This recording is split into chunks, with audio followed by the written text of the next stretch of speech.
Existen lugares donde el miedo no necesita presentarse.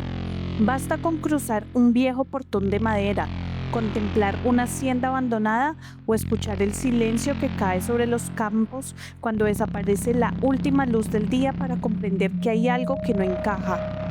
En las zonas rurales de Colombia, durante generaciones, los ancianos enseñaron a sus hijos que había caminos que debían evitarse al anochecer, fincas en las que era mejor no pedir trabajo y propiedades cuyos dueños parecían poseer una riqueza imposible de explicar. Nadie necesitaba dar demasiadas razones. Bastaba con pronunciar 2 palabras en voz baja para que cualquier conversación terminara de inmediato: el familiar. No se trataba simplemente de una historia para asustar a los niños ni de un relato inventado para entretener las largas noches del campo. Quienes crecieron escuchando estas historias hablaban de la criatura con una seriedad inquietante, como si estuvieran recordando la existencia de algo que realmente compartía el mundo con ellos. Algunos aseguraban que jamás la habían visto, pero conocían perfectamente las consecuencias de acercarse a los lugares donde se decía que habitaba.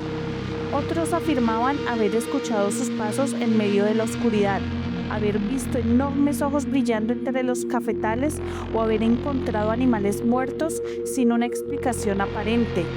Y había quienes simplemente preferían guardar silencio, convencidos de que mencionar su nombre era suficiente para atraer su atención. Según innumerables relatos transmitidos de generación en generación, el familiar era el guardián de ciertas haciendas, minas y grandes propiedades rurales. Una criatura que no obedecía las leyes de la naturaleza y cuya presencia estaba ligada a hombres capaces de obtener fortunas extraordinarias mientras el resto apenas lograba sobrevivir. Se decía que ninguna persona común podía controlar semejante entidad. Solo aquellos que habían aceptado realizar un pacto prohibido, entregando algo mucho más valioso que el dinero, podían contar con su protección.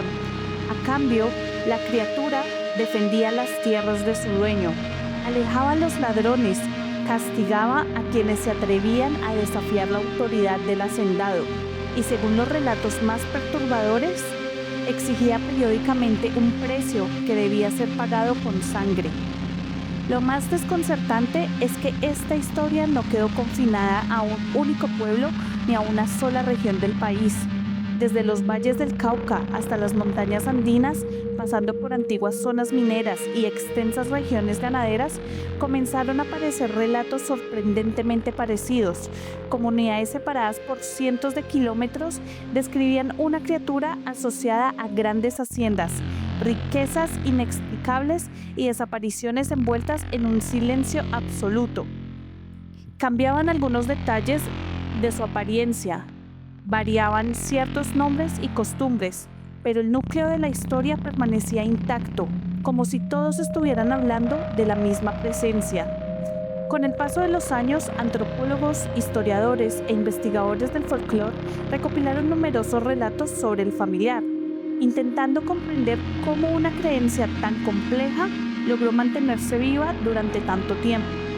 Al mismo tiempo, las comunidades que heredaron estas historias continuaron transmitiéndolas de padres a hijos, convencidas de que detrás de la leyenda existía una verdad que nunca llegó a escribirse en los libros.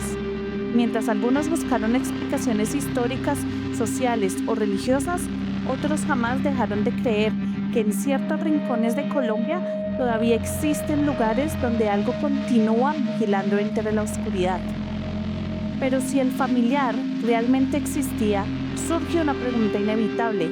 ¿Qué era exactamente? ¿Un demonio? ¿Una bestia sobrenatural? ¿Un espíritu capaz de adoptar distintas formas? ¿O una entidad cuyo origen se perdió entre antiguas creencias, pactos prohibidos y siglos de tradición oral? ¿Por qué casi todas las historias lo relacionan con los hombres más ricos y poderosos de su época? ¿Qué debía hacerse para obtener una criatura semejante? ¿Cómo intentaban protegerse quienes creían haber entrado en su territorio? ¿Existen testimonios documentados que respalden estas historias? ¿Hubo desapariciones y muertes que alimentaron la leyenda? y porque incluso en pleno siglo XXI todavía hay personas que aseguran que el familiar nunca desapareció. En este video recorreremos el origen de una de las entidades más temidas de Colombia. Analizaremos las distintas descripciones de la criatura, las creencias sobre los pactos que supuestamente le daban origen, las antiguas haciendas donde se decía que habitaba, las formas de protección utilizadas por quienes aseguraban temerle, los testimonios recopilados por investigadores, los relatos de desapariciones atribuidas a su presencia, las teorías que intentan explicar el nacimiento de la leyenda y las razones por las que continúa formando parte de la memoria de numerosas comunidades. Además, compartiré un testimonio que llegó directamente hasta mí, una historia contada por alguien que asegura conocer los oscuros secretos de un antiguo hacendado venezolano y la aterradora presencia que, según él, protegía sus tierras. Porque hay historias que desaparecen cuando son investigadas, otras, en cambio, parecen hacerse más inquietantes cuando más se profundiza en ellas, y pocas leyendas han logrado permanecer vivas durante tantos años, envueltas en el mismo silencio, el mismo temor y la misma advertencia que acompaña desde hace generaciones: el nombre del familiar.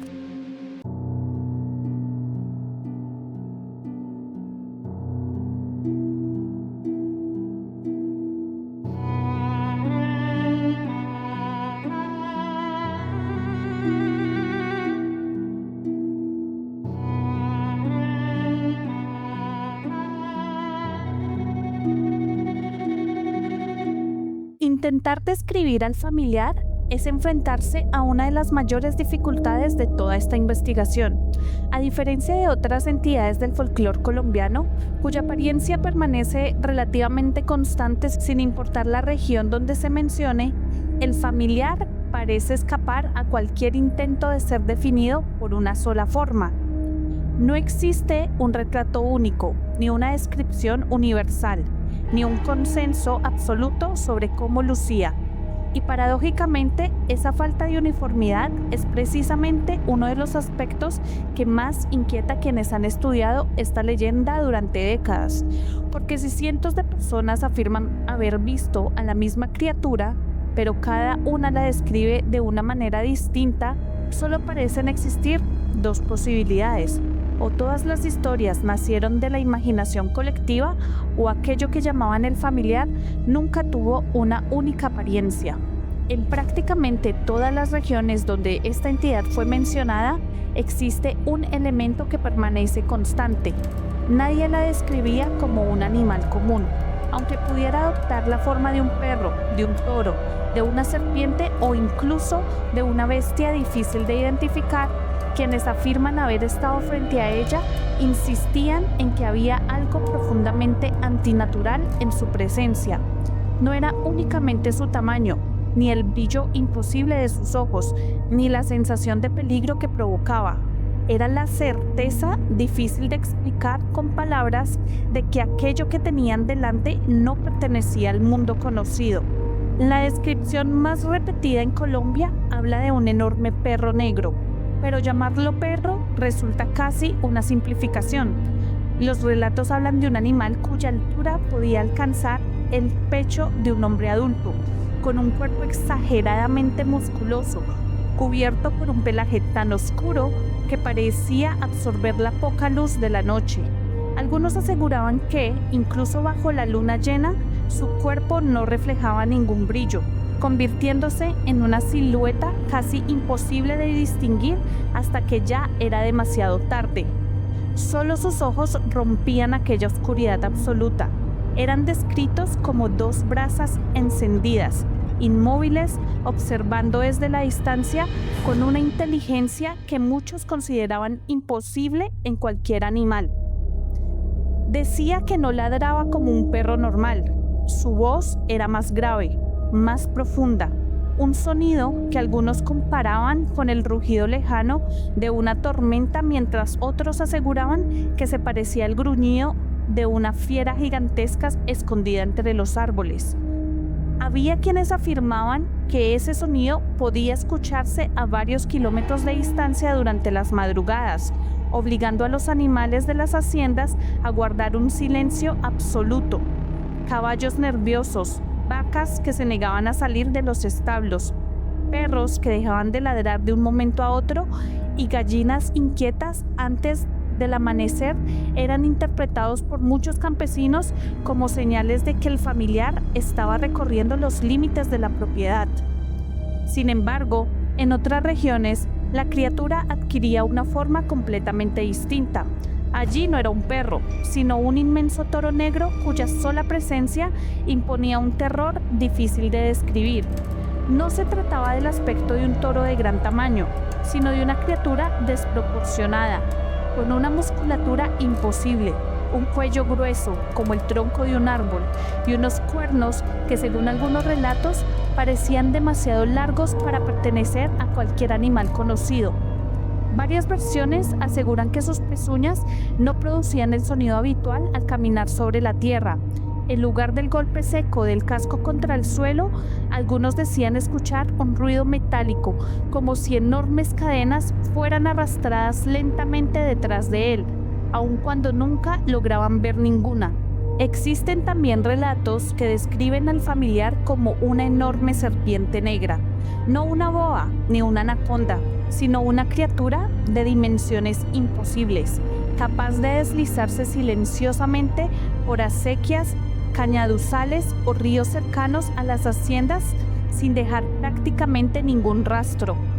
Algunos campesinos afirmaban haber encontrado marcas gigantescas sobre la tierra húmeda después de noches particularmente extrañas, mientras otros aseguraban haber visto cómo una enorme sombra cruzaba lentamente los cultivos antes de desaparecer entre la vegetación. En ciertas regiones incluso se decía que esta serpiente podía permanecer completamente inmóvil durante horas, confundida con un tronco caído, esperando a que alguien se acercara lo suficiente. Otras descripciones resultan todavía más difíciles de clasificar. Algunos hablaban de una bestia cubierta por un pelaje espeso y desordenado, con patas demasiado largas, un lomo arqueado y una cabeza cuya forma cambiaba dependiendo del ángulo desde el que fuera observada. Otros insistían en que caminaba apoyándose en 4 extremidades, pero que en determinados momentos podía incorporarse brevemente como si imitara la postura de un ser humano, antes de volver a desplazarse como un animal. Habían quienes aseguraban que jamás lograban verla con claridad, porque parecía permanecer constantemente envuelta por la oscuridad, incluso cuando la luna iluminaba el resto del paisaje. Quizá uno de los aspectos más inquietantes es que muy pocas personas afirmaban haber observado al familiar durante varios minutos. La mayoría de los relatos hablaban de encuentros extremadamente breves, un par de ojos brillando entre los árboles, una enorme silueta cruzando un camino, una respiración pesada detrás de un establo, un cuerpo gigantesco ocultándose entre los cultivos apenas era descubierto, como si la criatura comprendiera perfectamente cuándo debía dejarse ver y cuándo desaparecer antes de ser observada con detalle. Esa imposibilidad de contemplarla completamente terminó alimentando aún más la imaginación colectiva, permitiendo que cada región llenara los vacíos con los elementos que consideraba más aterradores.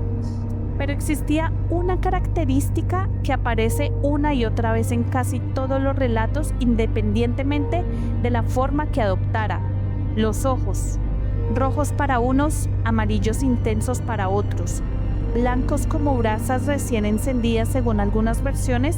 Sin importar el color, todos coinciden en que su mirada producía una sensación profundamente perturbadora.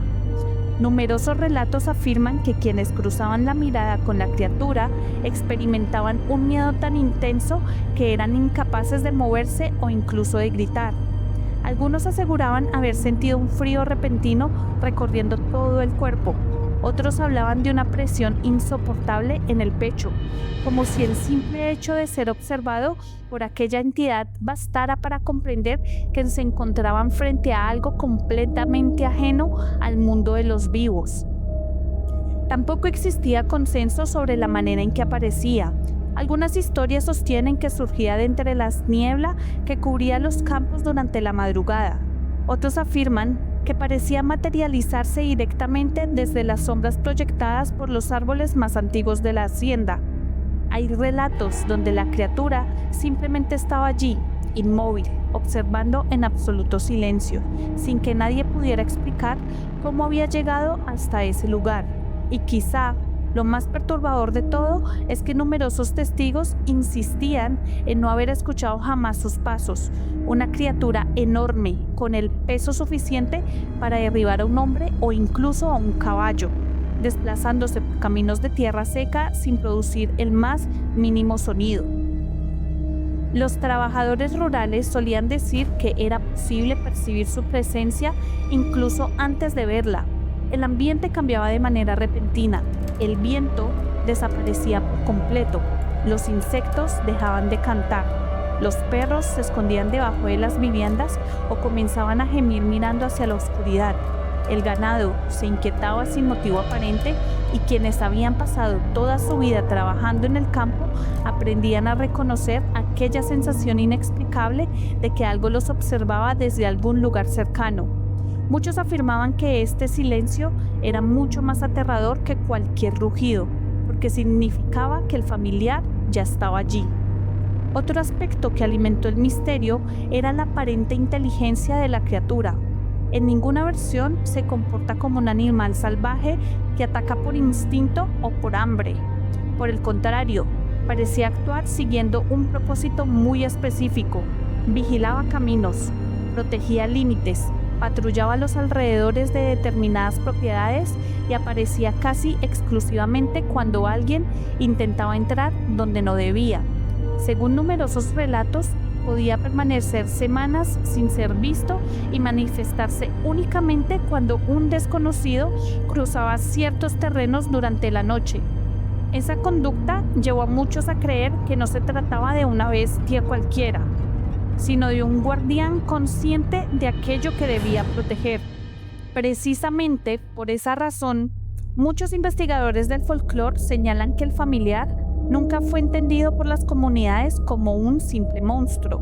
Para quienes transmitieron estas historias durante generaciones, era una entidad vinculada a un propósito muy concreto.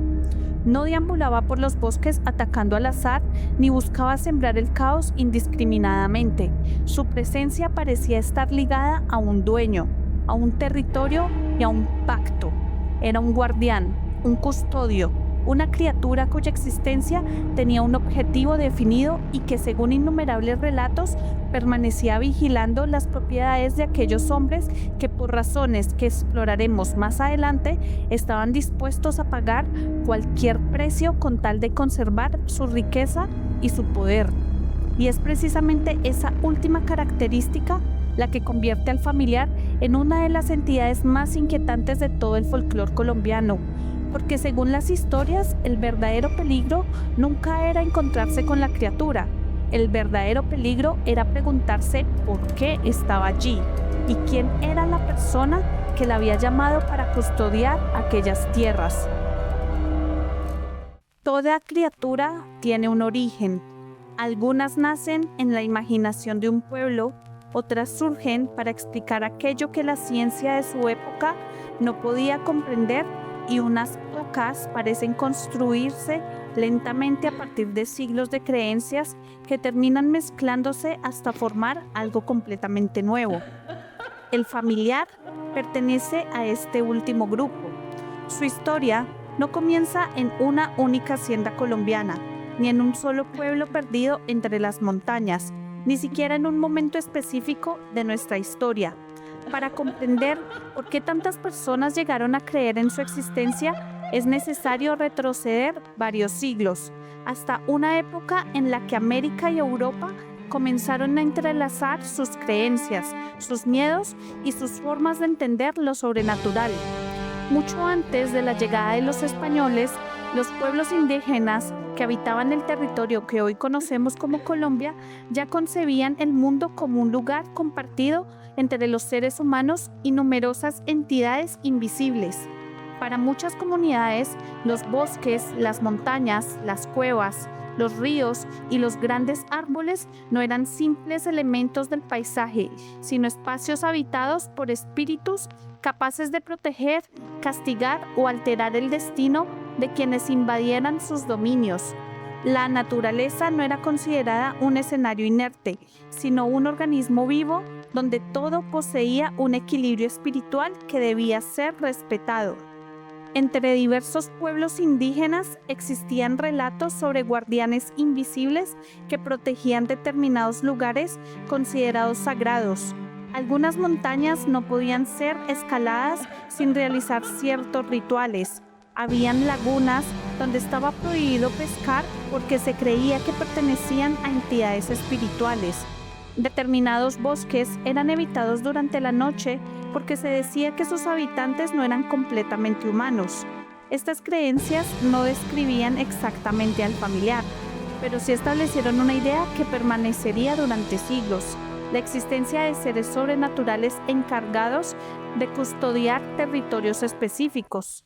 Cuando los conquistadores españoles llegaron al continente en el siglo XVI, trajeron consigo una visión completamente distinta del mundo espiritual.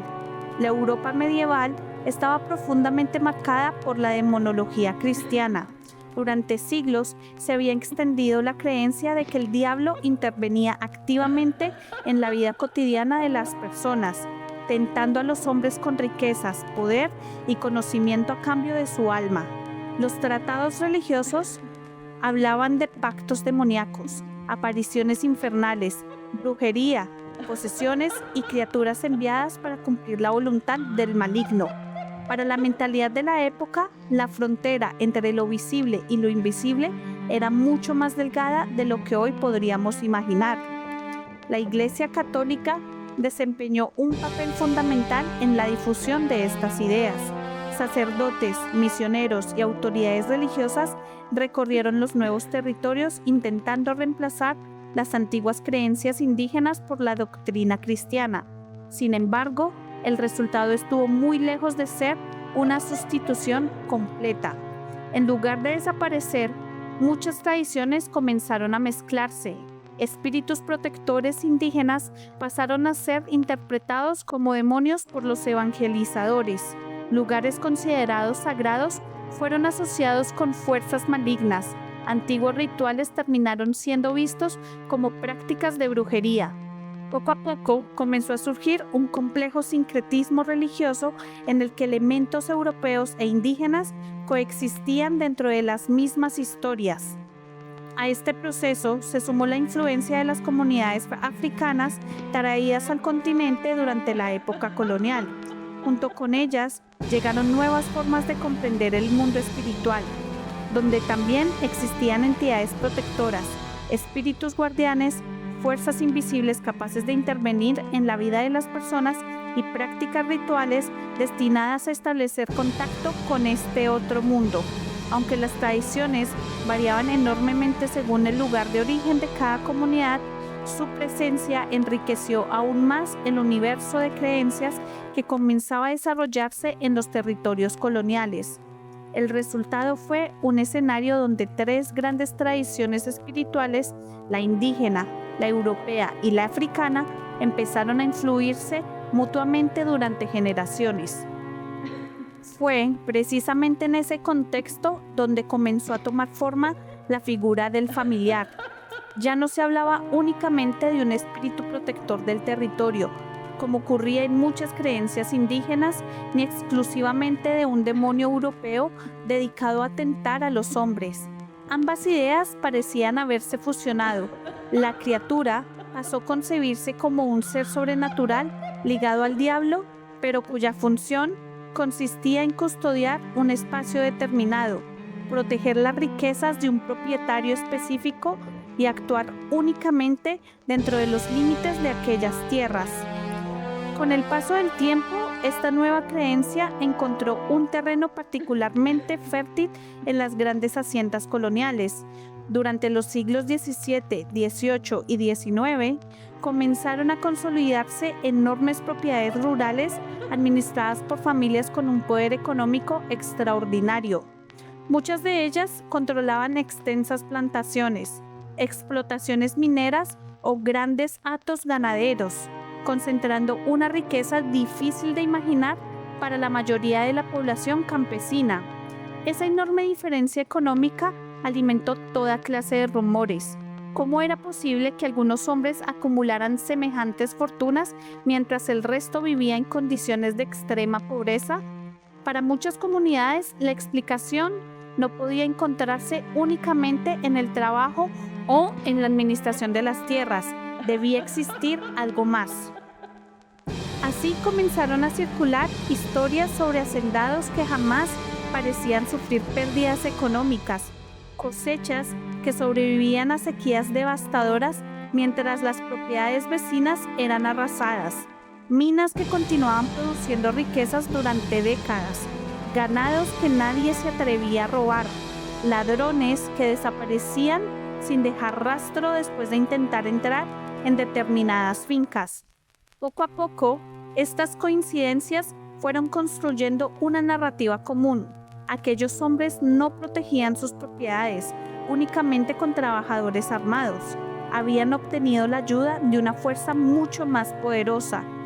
La propia geografía colombiana contribuyó a que estas historias crecieran durante gran parte de la historia del país. Numerosas haciendas permanecían aisladas por montañas, selvas y caminos difíciles de recorrer. Muchas comunidades rurales vivían prácticamente incomunicadas, dependiendo de los relatos transmitidos oralmente para explicar acontecimientos que rara vez quedaban registrados por escrito. La ausencia de información verificable permitía que cualquier desaparición, muerte inesperada o accidente extraño encontrara rápidamente una explicación dentro de las creencias locales. En un entorno donde la oscuridad dominaba gran parte de la noche y enormes extensiones de tierra permanecían completamente deshabitadas, la idea de una criatura patrullando los límites de una hacienda resultaba mucho menos imposible de lo que podría parecer desde una ciudad moderna. Pero hay un detalle particularmente llamativo. Aunque las descripciones físicas del familiar cambian considerablemente entre una región y otra, los elementos fundamentales de la leyenda permanecen casi intactos. Siempre existe un hombre poderoso, siempre hay una riqueza fuera de lo común, siempre aparece un territorio que parece estar bajo la protección de una entidad sobrenatural, siempre existe un pacto cuya naturaleza permanece envuelta en el misterio y sobre todo siempre aparece el mismo mensaje. Acercarse demasiado a esas tierras podía tener consecuencias fatales. Con el paso de los siglos, la historia dejó de pertenecer únicamente a Colombia. Versiones extraordinariamente similares comenzaron a registrarse en Argentina, Bolivia, Perú y el norte de Chile, donde la figura del familiar también quedó asociada a ingenios azucareros, minas, grandes haciendas y propietarios de inmensas fortunas.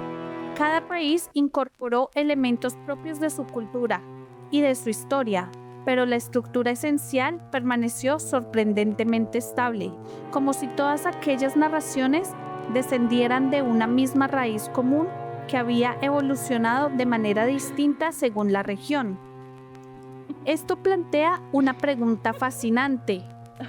Si comunidades separadas por miles de kilómetros, con costumbres diferentes y contextos históricos particulares, terminaron construyendo relatos casi idénticos sobre una criatura que protegía las riquezas de los hombres más poderosos, ¿estamos únicamente ante una coincidencia cultural o estamos observando la evolución de una creencia mucho más antigua que logró adaptarse a cada sociedad sin perder nunca su esencia?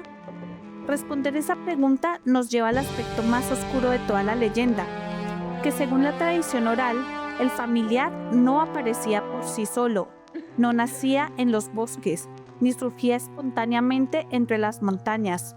Alguien debía traerlo, alguien debía invocarlo, Y para conseguirlo, según cientos de relatos transmitidos durante generaciones, era necesario realizar un pacto que muy pocos estaban dispuestos a aceptar, pero cuyos beneficios parecían capaces de convertir a un simple hombre en el dueño de una fortuna inimaginable.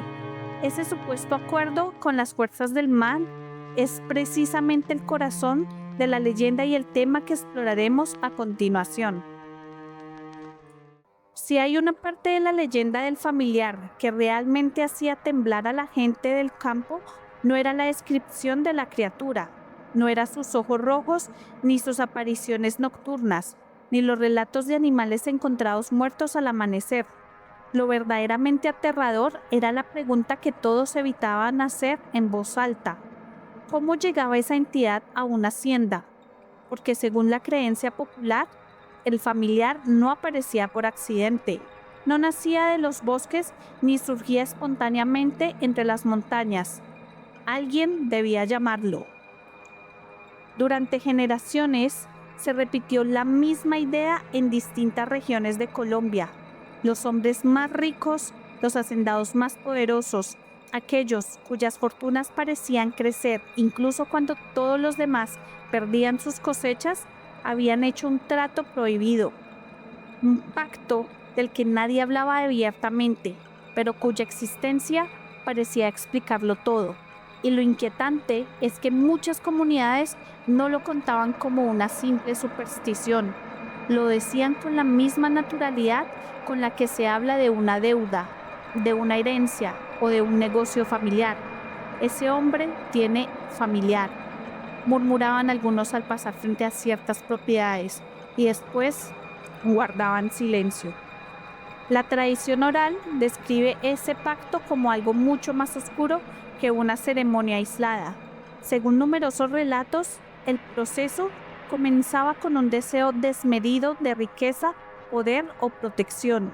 El futuro dueño del familiar buscaba a alguien que conociera las prácticas prohibidas: un brujo, un rezandero oscuro, un curandero temido o una persona de la que se decía que tenía contacto con fuerzas que no pertenecían al mundo de los vivos. Nadie coincidía exactamente en los detalles, pero casi todas las versiones aseguraban que el ritual debía realizarse de noche, lejos de miradas ajenas, en lugares apartados donde el silencio fuera absoluto. Algunas historias hablan de cruces enterradas boca abajo, otras mencionan círculos trazados con ceniza, sangre o tierra de cementerio. En ciertos relatos, el hacendado debía permanecer solo hasta la medianoche sin llevar ningún símbolo religioso y sin pronunciar una sola oración. Lo más perturbador es que muchas versiones coinciden en un detalle: el pacto no consistía únicamente en pedir riqueza, había que ofrecer algo a cambio. ¿Qué era ese precio? Ahí comienzan las historias más oscuras. Algunos decían que el hombre entregaba su alma al morir. Otros aseguraban que prometía alimentar a la criatura con animales sacrificados periódicamente. Pero las versiones que más miedo provocaban eran aquellas que hablaban de sangre humana. Según ciertos relatos, el familiar exigía víctimas, no necesariamente de inmediato, pero sí a lo largo del tiempo. Trabajadores que desaparecían sin explicación, peones que abandonaban la hacienda y jamás volvían a ser vistos, viajeros encontrados muertos en caminos cercanos, historias imposibles de comprobar en muchos casos, pero repetidas con una convicción que hacía difícil ignorarlas. Se decía que una vez realizado el pacto, la criatura aparecía por primera vez ante su nuevo dueño. Algunos afirmaban que surgía desde la oscuridad de un establo vacío. Otros hablaban de una enorme sombra que salía de entre los cañaduzales o de una bestia cuyos ojos brillaban antes que el resto del cuerpo pudiera distinguirse. Habían quienes aseguraban que el hacendado debía mirarla directamente sin mostrar miedo. Si retrocedía, gritaba o intentaba huir, el pacto quedaba roto y la entidad se volvía contra él. Lo más inquietante es que, según la tradición oral, el dueño nunca controlaba realmente al familiar. La criatura obedecía ciertas órdenes y protegía las tierras, pero seguía siendo una entidad peligrosa. Muchos relatos insisten en que el hacendado debía alimentarla, respetar determinadas reglas y no traicionar nunca el acuerdo. De lo contrario, aquello que había sido llamado para proteger la fortuna podía convertirse en la causa de su ruina. En varias regiones circulaba una advertencia especialmente aterradora. El familiar crecía con la riqueza de su dueño. Cuanto mayores eran las ganancias, más poderosa se volvía la criatura. Por eso, algunos campesinos decían que las haciendas más prósperas eran también las más peligrosas después del anochecer. No porque hubiera más vigilantes, sino porque el guardián sobrenatural era mucho más fuerte. También existían historias sobre señales que revelaban la presencia del pacto, ganado que jamás se enfermaba, cosechas que sobrevivían a plagas devastadoras, minas que seguían produciendo cuando todas las demás se agotaban, perros que se negaban a entrar en ciertos establos, caballos que relinchaban aterrados mirando hacia la oscuridad y sobre todo el silencio, ese silencio extraño que según los trabajadores rurales caía sobre algunas propiedades cuando el familiar comenzaba a moverse. Hay un detalle que aparece una y otra vez en los relatos más antiguos y que resulta profundamente perturbador. Muchos afirmaban que la criatura no permanecía visible durante el día. Se ocultaba en lugares específicos de la hacienda, sótanos, túneles, cuevas cercanas, antiguos depósitos o habitaciones selladas, y solo salía cuando caía la noche. Algunos hacendados eran acusados de construir espacios secretos para albergarla. Nadie se atrevía a entrar allí, y quienes aseguraban haberlo hecho describían olores insoportables, marcas extrañas en el suelo y una sensación de terror tan intensa que abandonan el lugar inmediatamente. Por supuesto, gran parte de estas historias pertenece a la tradición oral y no existe evidencia histórica que confirme la realización de tales rituales. Sin embargo, lo que sí está documentado es que la creencia en pactos demoníacos asociados a grandes fortunas estuvo muy extendida en numerosas regiones rurales de Colombia y otros países sudamericanos. La figura del familiar se convirtió en la explicación que muchas comunidades daban a riquezas consideradas sospechosas o imposibles de justificar. Pero quizá lo más aterrador de toda la leyenda es la idea final que se transmitía de generación en generación. Nadie obtiene un familiar gratis. Tarde o temprano la deuda debe pagarse, y cuando llegaba el momento de cobrar, la criatura no distinguía entre extraños trabajadores o incluso miembros de la propia familia del hacendado, porque según decían los viejos del campo, el verdadero dueño nunca era el hombre que había hecho el pacto. El verdadero dueño era aquello que había venido a reclamarlo todo. Después de conocer las descripciones de la criatura y las historias sobre los supuestos pactos que le daban origen, aparece una pregunta que resulta imposible de ignorar, porque casi todos los relatos sobre el familiar ocurren dentro de una hacienda, porque esta entidad nunca fue asociada con pequeñas viviendas campesinas, pueblos o ciudades, sino con enormes propiedades rurales aisladas, donde un solo hombre podía controlar cientos o incluso miles de hectáreas de tierra?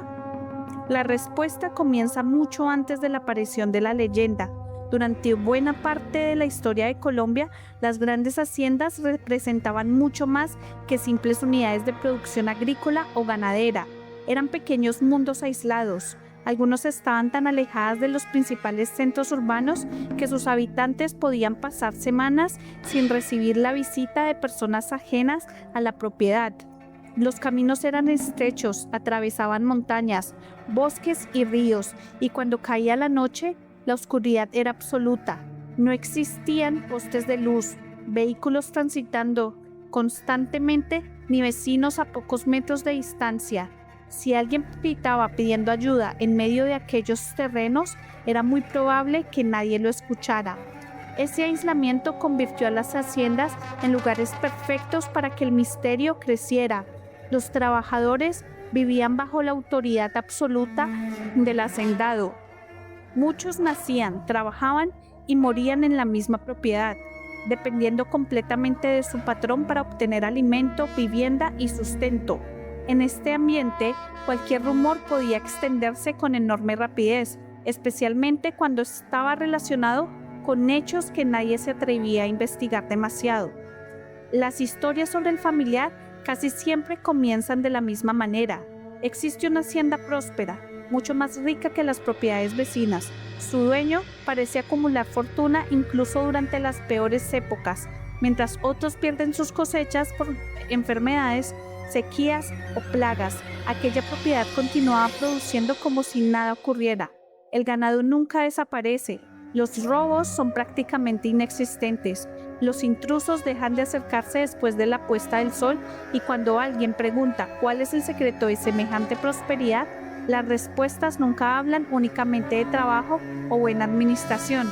Siempre aparece la misma explicación susurrada entre los trabajadores: esa tierra está cuidada por el familiar. En muchas regiones colombianas existe la creencia de que ciertas haciendas cambiaban por completo cuando anochecía. Durante el día parecían propiedades normales: hombres trabajando en los cultivos, animales recorriendo los potreros, niños jugando cerca de las viviendas y el constante movimiento propio del campo. Pero al caer el sol, todo comenzaba a transformarse. Las puertas se cerraban antes de lo habitual. Los peones evitaban alejarse de los dormitorios. Los animales eran guardados rápidamente y nadie permanecía solo en los caminos internos de la finca. Muchos antiguos trabajadores rurales afirmaban que no era una orden escrita del patrón. Nadie necesitaba imponerla. Eran las propias historias transmitidas entre generaciones las que enseñaban dónde no debía caminarse después de cierta hora. Existían potreros que todos evitaban cruzar, viejos establos donde nadie aceptaba dormir, bodegas que permanecían cerrados durante años sin que nadie supiera exactamente qué guardaban. Algunos decían que esos lugares pertenecían únicamente al dueño de la hacienda y a aquello que vivía con él. Uno de los elementos más inquietantes de la tradición oral es la existencia de habitaciones prohibidas. En numerosas historias aparece un cuarto, un sótano, una construcción apartada o una antigua bodega donde absolutamente nadie podía entrar, ni siquiera los trabajadores de mayor confianza. Cuando era necesario llevar alimentos, herramientas o animales hasta ese lugar, debían dejarlos en la entrada antes de retirarse sin mirar atrás. Muchos aseguraban que durante la madrugada era posible escuchar movimientos provenientes del interior, golpes secos contra las paredes, respiraciones profundas o un extraño arrastrar de algo demasiado pesado para ser una persona. Otros relatos sitúan la presencia del familiar debajo de las propias haciendas, viejos túneles construidos durante la colonia, galerías utilizadas originalmente para almacenar productos o refugios excavados en la roca comenzaron a adquirir una reputación aterradora. Los campesinos afirmaban que algunos patrones descendían solo durante ciertas noches y permanecían allí durante horas. Nadie sabía qué hacían bajo tierra. Nadie preguntaba. Lo único que circulaba eran rumores de que esos espacios servían para ocultar aquello que jamás debía ser visto por el resto de la hacienda. Las minas también ocupan un lugar importante dentro de estas historias.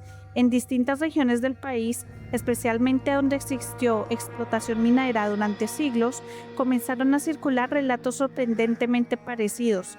Se decía que algunos propietarios habían recurrido al mismo pacto para proteger los minerales extraídos de la tierra. Los trabajadores hablaban de galerías donde era posible escuchar pasos aun cuando nadie más se encontraba allí. Herramientas que parecían movidas durante la noche, luces extrañas en túneles abandonados, sombras recorriendo las paredes de roca y en ocasiones desapariciones de las que nunca volvía a hablarse. En las zonas ganaderas la historia adoptaba una forma ligeramente distinta. Allí el temor se concentraba alrededor de los corrales. Algunos vaqueros afirmaban que determinadas noches el ganado permanecía completamente inmóvil, mirando hacia un mismo punto de la oscuridad como si todos los animales estuvieran observando la misma presencia. Los caballos se negaban a acercarse a ciertos caminos.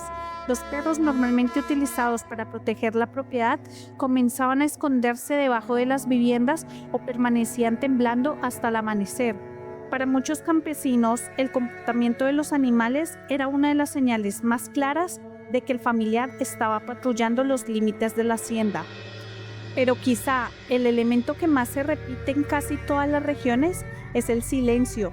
No el silencio habitual del campo durante la noche, sino uno diferente, un vacío absoluto donde desaparecen los grillos, las ranas, las aves nocturnas e incluso el viento. Quienes aseguran haber vivido cerca de lugares asociados con el familiar describen esa sensación como si la naturaleza completa dejara de respirar durante algunos minutos. Es entonces cuando, según la tradición oral, la criatura comenzaba a moverse.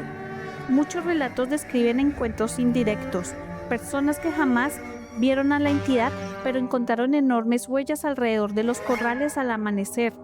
Árboles con profundas marcas como si algo hubiera afilado sus garras contra la corteza. Cercas destruidas sin señales de que algún animal hubiera escapado. Restos de ganado con heridas imposibles de explicar. Aunque ninguna de estas historias pudo demostrar la existencia de la criatura, todas compartían un mismo patrón. Siempre ocurrían en propiedades donde ya circulaban rumores sobre un supuesto pacto entre el hacendado y fuerzas oscuras. Con el paso de las décadas, muchas de aquellas haciendas fueron abandonadas, demolidas o transformadas por completo. Algunas quedaron cubiertas por la vegetación, otras cambiaron de propietarios varias veces. Sin embargo, las historias no desaparecieron con los edificios. En numerosos pueblos todavía existen personas capaces de señalar un viejo camino y decir que allí nadie caminaba después de cierta hora, o indicar los restos de una antigua casa patronal, asegurando que durante años los habitantes del lugar evitaban siquiera mirar hacia sus ventanas cuando caía la noche. Y quizás sea precisamente ese el aspecto más inquietante de toda la leyenda, que cuando una historia sobrevive incluso después de que el lugar donde nació ha desaparecido, deja de pertenecer únicamente a la arquitectura o a la historia de una hacienda. Comienza a formar parte de la memoria colectiva de quienes crecieron escuchándola. Las paredes pueden derrumbarse, los potreros pueden convertirse en nuevos cultivos, los caminos pueden desaparecer bajo el monte, pero las advertencias permanecen. Porque según decían muchos campesinos, el verdadero peligro nunca fue la hacienda en sí. El verdadero peligro era aquello que seguía recorriendo sus terrenos cuando todos los demás ya se habían marchado. Y si realmente existía una forma de enfrentarse a una entidad como esa, entonces la siguiente pregunta resulta inevitable. ¿Cómo intentaban protegerse quienes creían haber entrado en el territorio del familiar? Muchas gracias por acompañarme hasta el final de esta primera parte de nuestra investigación sobre el familiar, una de las entidades más oscuras y enigmáticas de la que se habla en las zonas rurales de Colombia. Pero créanme, esto apenas comienza. En la segunda parte, conoceremos los testimonios de personas que aseguran haber convivido con esta presencia. Hablaremos de desapariciones relacionadas con la criatura y además compartiré el relato de alguien muy cercano a mí, una historia que fue contada directamente y que hasta el día de hoy continúa ocurriendo cerca de la frontera entre Colombia y Venezuela. Así que si no quieren perderse esa continuación, asegúrense de suscribirse a Atlas del Terror, activar la campana de notificaciones y seguirnos en todas nuestras redes sociales, donde también estaremos anunciando la fecha de estreno de la segunda parte. Y recuerden que si ustedes, algún familiar o alguien cercano ha vivido una experiencia paranormal o conoce una leyenda de su región que merezca ser investigada, pueden enviarnos su historia al correo que encontrarán en la descripción de este video. Cada relato es leído y podrían convertirse en una futura investigación del canal. Gracias por acompañarme una vez más en este viaje hacia lo desconocido. Nos vemos muy pronto en la segunda parte del familiar, donde la historia se volverá mucho más oscura. Hasta entonces, cuídense mucho y recuerden que, cuando cae la noche, hay lugares donde el silencio puede esconder mucho más de lo que imaginamos. Esto fue Atlas del Terror.